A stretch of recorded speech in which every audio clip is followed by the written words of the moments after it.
What's up, everybody? Brian Engelman here at 2020 NAMM. I'm here with Ralph. Ralph, we're here at Gibson. Tell us what you're about to show us. I'm actually just demonstrating how the binding is put on the guitar. Normally we run this through a glue box first. We can't do that out here today, so we're just kind of demonstrating the actual wrapping technique. Excellent. So I'll let you go ahead and get started. He obviously needs his hands accessible for this. So you're taking the outer pieces, lining them up. Line them up so you got enough to get on both sides, you know, make sure it fits right. So.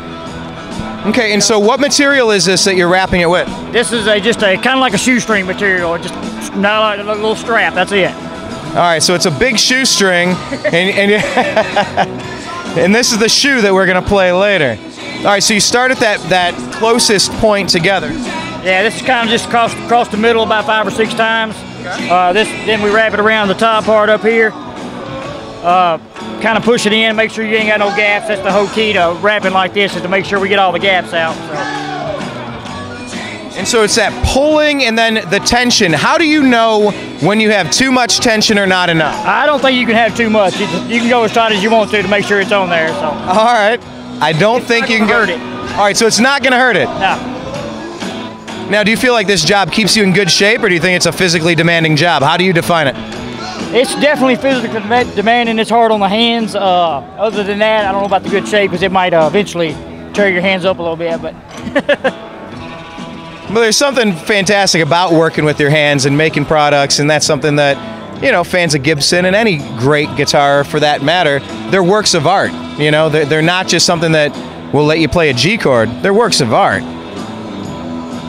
All right, so now you're going up to the finer points here. This is the horn. This is where most of your stress points will be. You got to make sure it's definitely tight up here.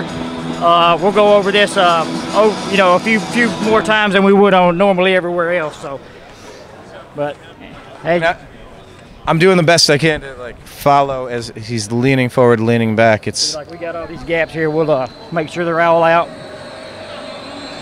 So the horn is the most prone area to failure? Yeah, right here where you'll get most of your gaps, right through here. Okay. If there's going to be any. There's not. That's usually where you got to make sure you put a little bit more pressure on.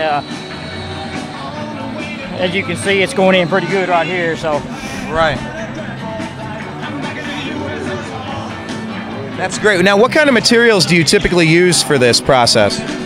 I mean, you got your ABS plastic binding that goes on the outside. Of course, you got your glue.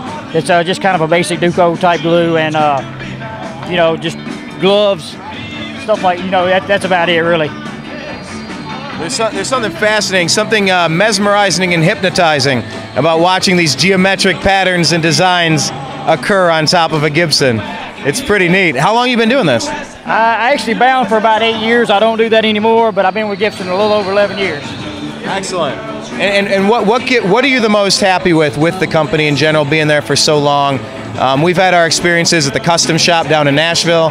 Very hospitable people, great company. I own some of the products as well. What do you like the most about being there? I mean, we work with a lot of great people that take pride in what they do, build quality guitars. That's our main goal. Fantastic. Where do we find more online? Gibson.com. Heck yeah. Thank you so much for your time. This was fun watching you put this together. All right, thank you. To be continued.